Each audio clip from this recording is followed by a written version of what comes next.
شعبان ہے، یہ بھی بابرکت مہینوں میں سے ایک مہینہ ہے، تو ہم دیکھیں گے کہ اس کے بارے میں قرآن حکیم اور سنت نبوی صلی اللہ علیہ وسلم میں کیا ارشادات ملتے ہیں کہ اس مہینے میں ہم کو کیا کرنا چاہیے۔ اب دیکھیے کہ عبادت کی اصل غرض کیا ہوتی ہے، اللہ تعالیٰ کی خوشنودی حاصل ہو اور اس کو خوش کرنے کے لیے وہی کام کرنا ہے جو اس کو پسند ہے یا اس نے بتایا ہے یا اس کے ہاں وہ قبول ہو جائے، کیونکہ اجر اور ثواب ہم کو وہاں سے چاہیے، کسی انسان سے نہیں۔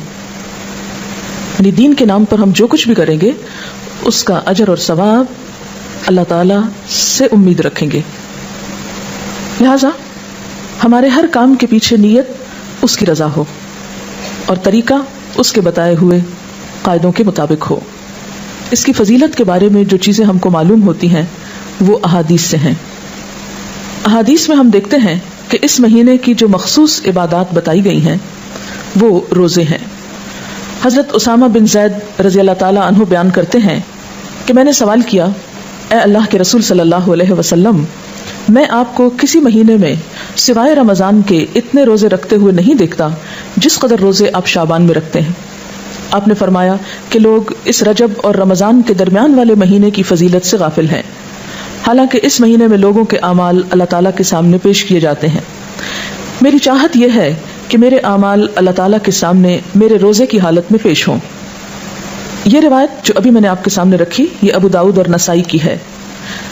ایک اور روایت میں ہے، ترمذی کی روایت میں ہے، حضرت ام سلمہ رضی اللہ تعالی عنہا فرماتی ہیں کہ میں نے رسول اللہ صلی اللہ علیہ وسلم کو 2 مہینے پے در پے روزے رکھتے ہوئے سوائے شعبان اور رمضان کے نہیں دیکھا۔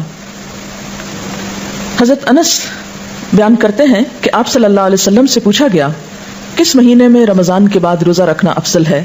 آپ نے فرمایا شعبان میں، رمضان کی عظمت کے لحاظ سے، یعنی رمضان کی ایک طرح سے تیاری کے طور پر۔ پھر آپ سے دریافت کیا گیا کس مہینے میں صدقہ کرنا افضل ہے؟ آپ نے فرمایا رمضان میں۔ اس کے علاوہ اور احادیث بھی شعبان کی فضیلت کے بارے میں ملتی ہیں، لیکن وہ احادیث ضعیف ہیں اور بعض تو ان میں سے بالکل موضوع ہیں، من گھڑت ہیں۔